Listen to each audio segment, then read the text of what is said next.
नमस्कार दोस्तों, आपका स्वागत है मेरे YouTube चैनल पाल रंजीत ब्लॉग में। मैं रंजीत पाल। आज हम बात करेंगे रिच डैड और पुअर डैड, जो कि एक वेरी एनर्जेटिक और पावरफुल बुक है। और आई थिंक इस बुक को हर व्यक्ति को पढ़ना चाहिए।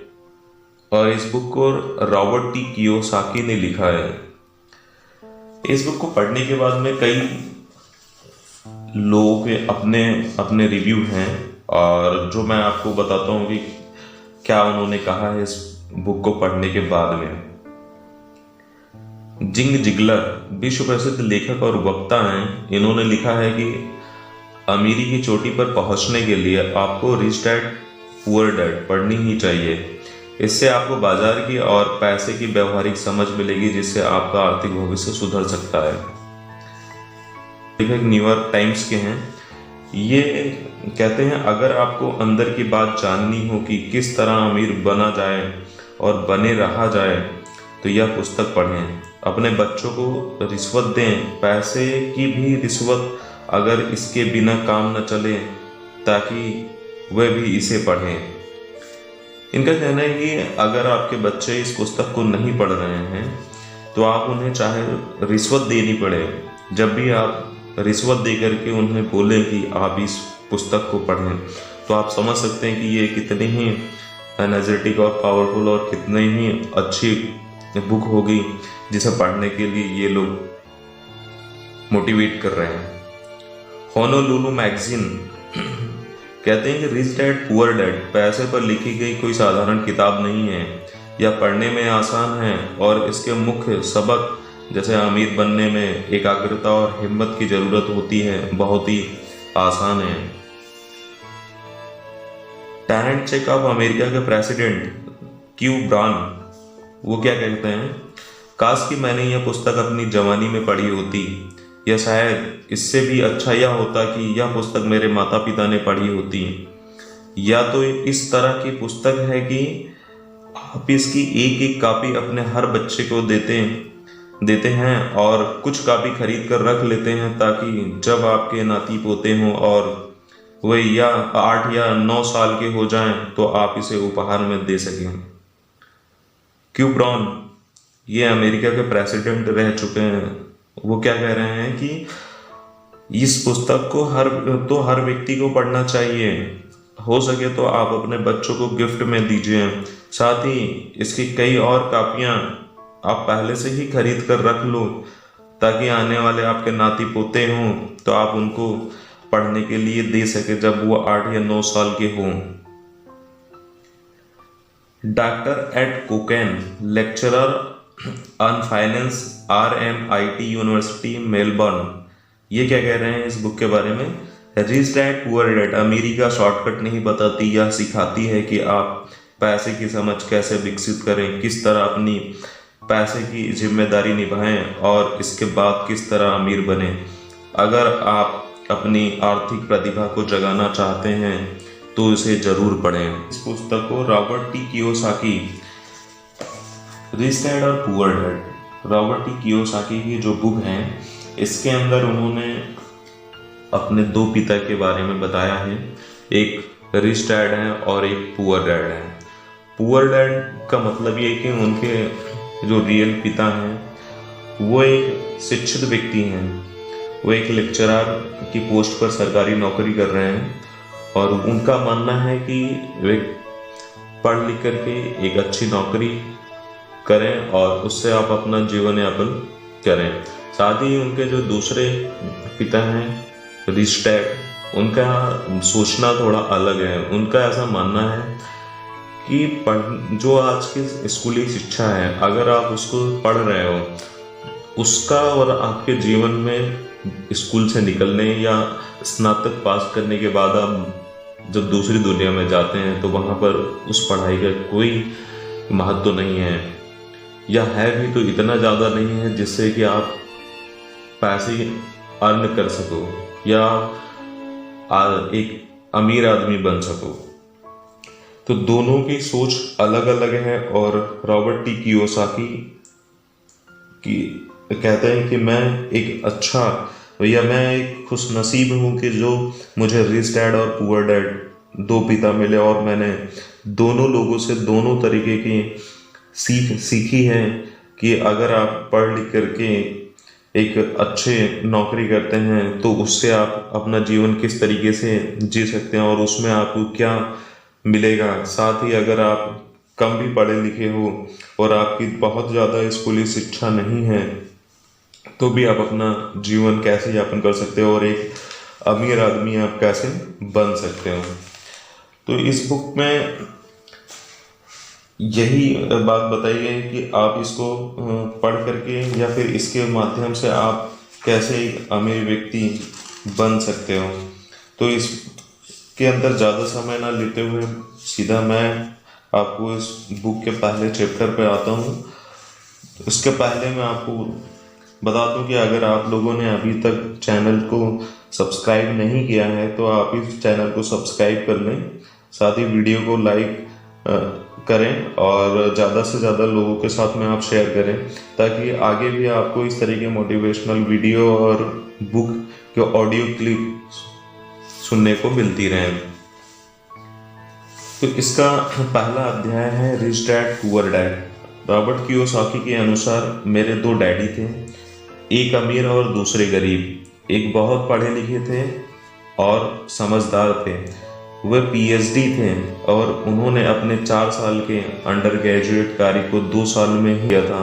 इसके बाद वे आगे पढ़ने के लिए Stanford university, university of Chicago तथा नॉर्थ वेस्टर्न यूनिवर्सिटी गए और यह सब उन्होंने पूरी तरह से स्कॉलरशिप के सहारे ही किया। मेरे दूसरे डैडी 8वीं से आगे नहीं पढ़े थे, दोनों ही अपने कैरियर में सफल थे, दोनों ने जिंदगी भर कड़ी मेहनत की थी, दोनों ने ही काफ़ी पैसा कमाया था, परंतु उनमें से एक पूरी जिंदगी पैसे के लिए परेशान होता रहा, दूसरा हवाई के सबसे अमीर व्यक्तियों में से एक बन गया। एक के मरने पर उसके परिवार, चर्च और जरूरतमंदों को करोड़ों डॉलर की दौलत मिली, दूसरा अपने पीछे कर्ज छोड़कर मरा। मेरे दोनों डैडी इरादे के पक्के, चमत्कारी और प्रभावशाली थे। दोनों ने मुझे सलाह दी, परंतु उनकी सलाह एक सी नहीं थी। दोनों ही शिक्षा पर बहुत जोर देते थे, परंतु उनके द्वारा सुझाए गए पढ़ाई के विषय अलग अलग थे। अगर मेरे पास केवल एक ही डैडी होते तो मैं या तो उनकी सलाह मान लेता या फिर उसे ठुकरा देता। चूंकि सलाह देने वाले दो थे, इसलिए मेरे पास दो विरोधाभासी विचार होते थे, एक अमीर आदमी का और दूसरा गरीब आदमी का। किसी भी एक विचार को सीधे सीधे मान लेने या न मानने के बजाय मैं उनकी सलाहों पर काफ़ी सोचा करता था, उनकी तुलना करता था और फिर खुद के लिए फैसला लिया करता था। समस्या यह थी कि अमीर डैडी अभी अमीर नहीं थे और गरीब डैडी अभी गरीब नहीं थे। दोनों ही अपने कैरियर शुरू कर रहे थे और दोनों ही दौलत तथा परिवार के लिए मेहनत कर रहे थे, परंतु पैसे के बारे में दोनों के विचार और नज़रिए एकदम अलग थे। उदाहरण के तौर पर एक डैडी कहते थे पैसे का मोह ही सभी बुराइयों की जड़ है, जबकि दूसरे डैडी कहा करते थे पैसे की कमी ही सभी बुराइयों की जड़ है। जब मैं छोटा था तो मुझे दोनों डैडियों की अलग अलग सलाहों से दिक्कत होती थी। एक अच्छा बच्चा होने के नाते मैं दोनों की बातें सुनना चाहता था। परेशानी यह थी कि दोनों एक सी बातें नहीं करते थे, उनके विचारों में जमीन आसमान का फर्क था। खासकर पैसे के मामले में मैं काफ़ी लंबे समय तक यह सोचा करता था कि उनमें से किसने क्या कहा, क्यों कहा और उसका परिणाम क्या होगा। मेरा बहुत सा समय सोच विचार में ही गुजर जाता था। मैं खुद से बार बार इस तरह के सवाल पूछा करता, उन्होंने ऐसा क्यों कहा, और फिर दूसरे डैडी की कही हुई बातों के बारे में भी इसी तरह के सवाल पूछता। काश मैं यह बोल सकता, हाँ वह बिल्कुल सही हैं, मैं उनकी बातों से पूरी तरह सहमत हूँ। यह कहकर मैं सीधे उनकी बात ठुकरा सकता। बुढ़े को यह नहीं पता कि वह क्या कह रहा है। चूंकि दोनों ही मुझे प्यारे थे, इसलिए मुझे खुद के लिए सोचने पर मजबूर होना पड़ा। इस तरह सोचना मेरी आदत बन गई, जो आगे चलकर मेरे लिए बहुत फायदेमंद साबित हुई। अगर मैं एक तरह से ही सोच पाता तो यह मेरे लिए इतना फायदेमंद नहीं होता। धन दौलत का विषय स्कूल में नहीं बल्कि घर पर पढ़ाया जाता है। शायद इसीलिए अमीर लोग और ज़्यादा अमीर होते जाते हैं, जबकि गरीब और ज़्यादा गरीब होते जाते हैं, और मध्य वर्ग कर्ज में डूबा रहता है। इसमें से ज़्यादातर लोग पैसे के बारे में अपने माता पिता से सीखते हैं। कोई गरीब पिता अपने बच्चे को पैसे के बारे में क्या सिखा सकता है? वह सिर्फ इतना ही कह सकता है, स्कूल जाओ और मेहनत से पढ़ो। हो सकता है वह बच्चा अच्छे नंबर से कॉलेज की पढ़ाई पूरी कर ले, फिर भी पैसे के मामले में उसकी मानसिकता और उसका सोचने का ढंग एक गरीब आदमी पैसा जैसा ही बना रहेगा। यह सब उसने तब सीखा था जब वह छोटा सा बच्चा था। धन का विषय स्कूलों में नहीं पढ़ाया जाता। स्कूलों में शैक्षणिक और व्यावसायिक निपुणताओं पर जोर दिया जाता है, न कि धन संबंधी निपुणता पर। इससे यह साफ हो जाता है कि जिन स्मार्ट बैंकर्स, डॉक्टर्स और अकाउंटेंट के स्कूल में अच्छे नंबर आते हैं, वे जिंदगी भर पैसे के लिए संघर्ष क्यों करते हैं। हमारे देश पर जो भारी कर्ज लदा हुआ है, वह काफ़ी हद तक उन उच्च शिक्षित राजनेताओं और सरकारी अधिकारियों के कारण है जो आर्थिक नीतियां बनाते हैं। और मजे की बात यह है कि वे धन के बारे में बहुत कम जानते हैं। मैं अक्सर नई सदी में आने वाली समस्याओं के बारे में सोचता हूँ। तब क्या होगा जब हमारे पास ऐसे करोड़ों लोग होंगे जिन्हें आर्थिक और चिकित्सकीय मदद की ज़रूरत होगी। धन संबंधी मदद के लिए या तो वे अपने परिवारों पर या फिर सरकार पर निर्भर होंगे। क्या होगा जब मेडिकेयर और सोशल सिक्योरिटी के पास का पैसा खत्म हो जाएगा? जिस तरह कोई देश तरक्की कर पाएगा अगर पैसे के बारे में पढ़ाई की जिम्मेदारी माता पिता के ऊपर छोड़ दी जाए, जिनमें से ज़्यादातर गरीब होंगे। चूँकि मेरे पास दो प्रभावशाली डैडी थे, इसलिए मैंने दोनों से ही सीखा। मुझे दोनों की सलाह पर सोचना पड़ा था। इस तरह से सोचते सोचते मैंने यह भी जान लिया कि किसी व्यक्ति के विचार उसकी ज़िंदगी पर कितना ज़बरदस्त प्रभाव डाल सकते हैं। उदाहरण के तौर पर एक डैडी को यह कहने की आदत थी, मैं इसे नहीं खरीद सकता। दूसरे डैडी इन शब्दों के इस्तेमाल से चिढ़ते थे। वे जोर दे करके कहा करते थे कि मुझे इसके बजाय यह कहना चाहिए, मैं इसे कैसे खरीद सकता हूँ। पहला वाक्य नकारात्मक है और दूसरा प्रश्नवाचक। रॉबर्ट टी कियोसाकी कहते हैं, अक्सर ये चीज़ें हमारे जीवन में भी होती हैं। एक गरीब व्यक्ति होता है, अगर किसी बड़ी वस्तु को देखता है तो यही कहता है कि मैं इसे नहीं खरीद सकता, क्योंकि वो उसके आगे सोच ही नहीं सकता कि मैं इसे ले पाऊंगा कि नहीं। और वहीं एक अमीर व्यक्ति है, वो ये सोचता है कि मैं इसे कैसे खरीद सकता हूँ। आगे देखते हैं। एक में बात खत्म हो जाती है और दूसरे में आप सोचने के लिए मजबूर हो जाते हैं। मेरे जल्द ही अमीर बनने वाले डैडी ने मुझसे समझाया कि जब हम कहते हैं मैं इसे नहीं खरीद सकता तो हमारा दिमाग काम करना बंद कर देता है। इसके बजाय जब हम यह सवाल पूछते हैं मैं इसे कैसे खरीद सकता हूँ, तो हमारा दिमाग काम करने लगता है। और उनका यह मतलब नहीं था कि आपका जिस चीज़ पर दिल आ जाए उसे खरीद ही लें।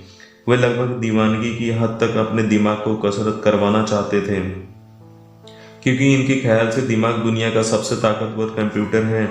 मेरा दिमाग हर रोज़ तेज होता जाता है क्योंकि मैं इसकी कसरत करता रहता हूँ। यह जितना तेज होता जाता है मैं इसकी मदद से उतना ही ज़्यादा पैसा कमा सकता हूँ। उनका मानना था कि मैं इसे नहीं खरीद सकता कहना दिमागी आलस की पहचान है। हालांकि दोनों ही डैडी अपने काम में कड़ी मेहनत करते थे, परंतु मैंने देखा कि पैसे के मामले में एक डैडी की आदत यह थी कि वह अपने दिमाग को सुला देते थे और दूसरे डैडी अपने दिमाग को लगातार कसरत करवाते रहते थे। इसका दीर्घकालीन परिणाम यह हुआ कि एक डैडी आर्थिक रूप से मजबूत अमीर होते चले गए, जबकि दूसरे डैडी लगातार कमजोर होते गए।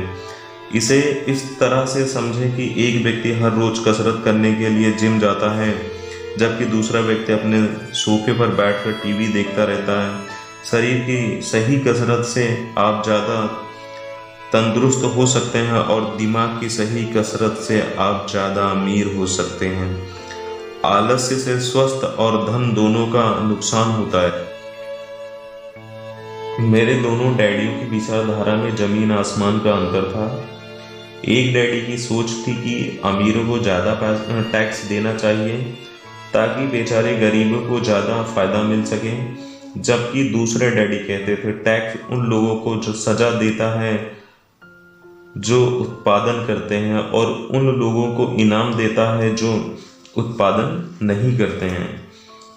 एक डैडी सिखाते थे मेहनत से पढ़ो ताकि तुम्हें किसी अच्छी कंपनी में नौकरी मिल जाए, जबकि दूसरे डैडी की सीख यह थी मेहनत। डैडी कहते थे मैं इसलिए अमीर नहीं हूँ क्योंकि मुझे बाल बच्चों को पालना पड़ता है। दूसरे डैडी कहते थे मुझे इसलिए अमीर बनना है क्योंकि मुझे बाल बच्चों को पालना है। आप देखोगे तो दोनों डैडी के सोचने की शक्ति में बहुत बड़ा फर्क है। एक डैडी डिनर की टेबल पर पैसे और बिजनेस के बारे में बात करने के लिए हमेशा प्रोत्साहित करते थे। दूसरे डैडी भोजन करते समय पैसे की बातें करने के लिए मना करते थे। एक का कहना था जहां पैसे का सवाल हो सुरक्षित कदम उठाओ, खतरा मत उठाओ। दूसरे का कहना था खतरों का सामना करना सीखो। एक का मानना था हमारा घर ही हमारा सबसे बड़ा निवेश और हमारी सबसे बड़ी संपत्ति है। दूसरे का मानना था मेरा घर मेरा दायित्व है, और अगर आपका घर आपकी नज़र में आपका सबसे बड़ा निवेश है तो आप गलत हैं। दोनों ही डैडी अपने बिल समय पर चुकाते थे, परंतु उनमें से एक सबसे पहले अपने बिल चुकाता था जबकि दूसरा सबसे आखिर में। एक डैडी का यह मानना था कि कंपनी या सरकार को आपका ध्यान रखना चाहिए और आपकी ज़रूरतों को पूरा करना चाहिए। वह हमेशा तनख्वाह में बढ़ोतरी, रिटायरमेंट योजनाओं, मेडिकल लाभ, बीमारी की छुट्टी, छुट्टियों के दिन और बाकी सुविधाओं के बारे में चिंतित रहते थे। वह अपने दो चाचाओं से बहुत प्रभावित थे जो सेना में चले गए थे और 20 साल के सक्रिय जीवन के बाद उन्होंने अपने रिटायरमेंट और जीवन भर के आराम का इंतजाम कर लिया था। वह मेडिकल लाभ के विचार को पसंद करते थे और सेना द्वारा अपने रिटायर्ड कर्मचारियों को दी जा रही सुविधाओं की भी तारीफ करते थे। उन्हें विश्वविद्यालय का टेन्योर सिस्टम भी काफ़ी पसंद था। कई बार नौकरी से आजीवन मिल रही सुरक्षा और नौकरी के लाभ नौकरी से ज़्यादा महत्वपूर्ण हो जाते थे। नौकरी से ज़्यादा महत्वपूर्ण हो जाते हैं। वह अक्सर यह कहते थे मैंने सरकार के लिए बहुत मेहनत से काम किया है और इसलिए बदले में मुझे ये लाभ मिलने चाहिए। वहीं दूसरे डैडी पूरी तरह से आर्थिक स्वावलंबन में विश्वास करते थे। वे सुविधाभोगी मानसिकता के विरोधी थे। वह यह मानते थे कि इस तरह की मानसिकता लोगों को कमज़ोर और आर्थिक रूप से ज़रूरतमंद बनाती है। उनका दृढ़ विश्वास था कि आदमी को आर्थिक रूप से सक्षम होना चाहिए। एक डैडी कुछ डॉलर बचाने के लिए परेशान रहे, दूसरे डैडी एक के बाद एक निवेश करते रहे। एक डैडी ने मुझे बताया कि अच्छी नौकरी तलाशने के लिए अच्छा सा बायोडाटा कैसे लिखा जाए। दूसरे ने मुझे यह सिखाया कि कैसे मजबूत व्यावसायिक और वित्तीय योजनाएं लिखी जाएं जिससे मैं नौकरी दे सकूं। दुर्प्रभावशाली डैडियों के साथ रहने के कारण मुझे यह विश्लेषण करने का मौका मिला कि उनके विचारों का उनके जीवन पर कितना प्रभाव रहा। मैंने पाया कि दरअसल लोग अपने विचारों से ही अपने जीवन को दिशा देते हैं। उदाहरण के तौर पर मेरे गरीब डैडी हमेशा कहा करते थे मैं कभी अमीर नहीं बन पाऊंगा, और उनकी यह भविष्यवाणी सही साबित हुई। दूसरी तरफ मेरे अमीर डैडी हमेशा खुद को अमीर समझते थे। वे इस तरह की बातें करते थे मैं अमीर हूँ और मैं अमीर लोग ऐसा नहीं कहते। एक बड़े आर्थिक झटके के बाद जब वे दिवालियापन की कगार पर थे तब भी वे खुद को अमीर आदमी ही कहते रहे। वह अपने समर्थन में यह कहते थे, गरीब होने और पैसा न होने में फर्क होता है। पैसा पास में न होना अस्थायी होता है, जबकि गरीबी अस्थायी है।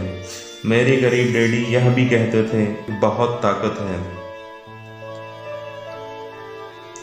मेरे गरीब डैडी यह भी कहते थे, मेरी पैसे में कोई रुचि नहीं है, यह पैसा महत्वपूर्ण नहीं है। मेरे अमीर डैडी हमेशा कहते थे, पैसे में बहुत ताकत है। हो सकता है हमारे विचारों की ताकत को कभी भी मापा ना जा सके या फिर उन्हें पूरी तरह से समझा ना जा सके, फिर भी बचपन में ही मैं यह समझ गया था कि हमें अपने विचारों पर ध्यान देना चाहिए और अपनी अभिव्यक्ति पर भी।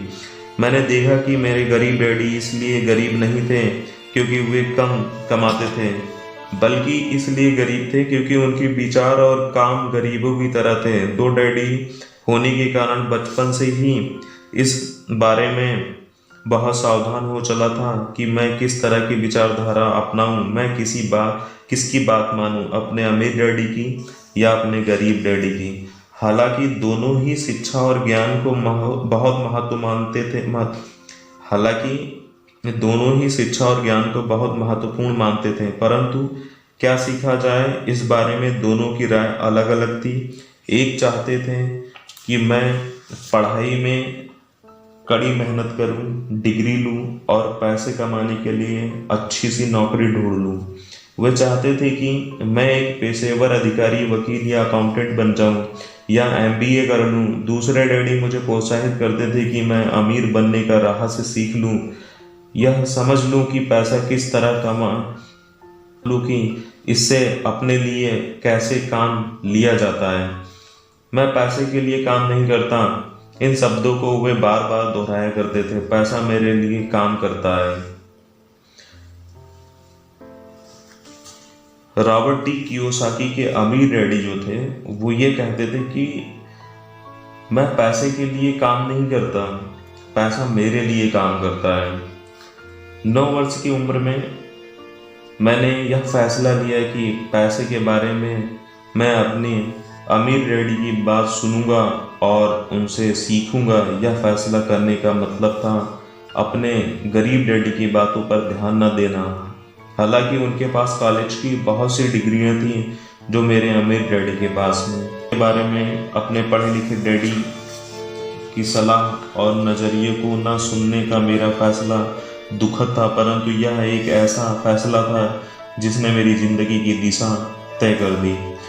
एक बार मैंने यह फैसला कर लिया कि मुझे किसकी बात सुननी है, तो इसके बाद मेरे धन संबंधी शिक्षा शुरू हो गई। मेरे अमीर डैडी ने मुझे 30 साल से भी ज़्यादा समय तक सिखाया, तब तक जब तक कि मेरी उम्र 39 साल नहीं हो गई, और इसके बाद उन्होंने सिखाना बंद कर दिया। उन्होंने यह देख लिया था कि मैं वह सब समझ चुका हूँ जो वे मेरी मोटी बुद्धि में भरने की कोशिश कर रहे थे। पैसा एक तरह की ताकत है, परंतु इससे भी बड़ी ताकत है वित्तीय शिक्षा। पैसा तो आता है और जाता रहता है, परंतु अगर आप यह जानते हैं कि पैसा किस तरह से काम करता है तो आप ज़्यादा ताकतवर हो जाते हैं और आप दौलत कमाना शुरू कर देते हैं। केवल सकारात्मक चिंतन से ही समस्या हल नहीं हो सकती, क्योंकि ज़्यादातर लोग स्कूल में पढ़ते हैं और वहाँ वह सभी यह नहीं सीख पाते कि पैसा किस तरह से काम करता है, इसलिए वह पैसे के लिए काम करने में अपनी सारी ज़िंदगी बर्बाद कर देते हैं। मेरी शिक्षा जब शुरू हुई थी तब मैं केवल 9 साल का था, और इसी कारण मेरे अमीर डैडी ने मुझे जो पाठ पढ़ाए थे वे बहुत आसान थे, और सारी बातों को छोड़कर विचार किया जाए तो उन्होंने मुझे 30 सालों तक कुल 6 महत्वपूर्ण पाठ पढ़ाए। यह पुस्तक उन्हीं 6 पाठों के बारे में है और इसे भी उतना ही आसान बनाने की कोशिश की गई है जितना कि मेरे अमीर डैडी ने इन्हें मेरे लिए आसान बनाया था। यह वर्ड आपके लिए जवाब की तरह नहीं लिखे गए हैं, बल्कि मार्गदर्शक की तरह लिखे गए हैं। ऐसे मार्गदर्शक जो ज़्यादा अमीर बनने में आपकी और आपके बच्चों की मदद करेंगे, चाहे बदलती हुई इस अनिश्चित दुनिया में कुछ भी होता रहे। और नेक्स्ट चैप्टर के लिए हम नेक्स्ट वीडियो में मिलेंगे। जय हिंद, जय भारत।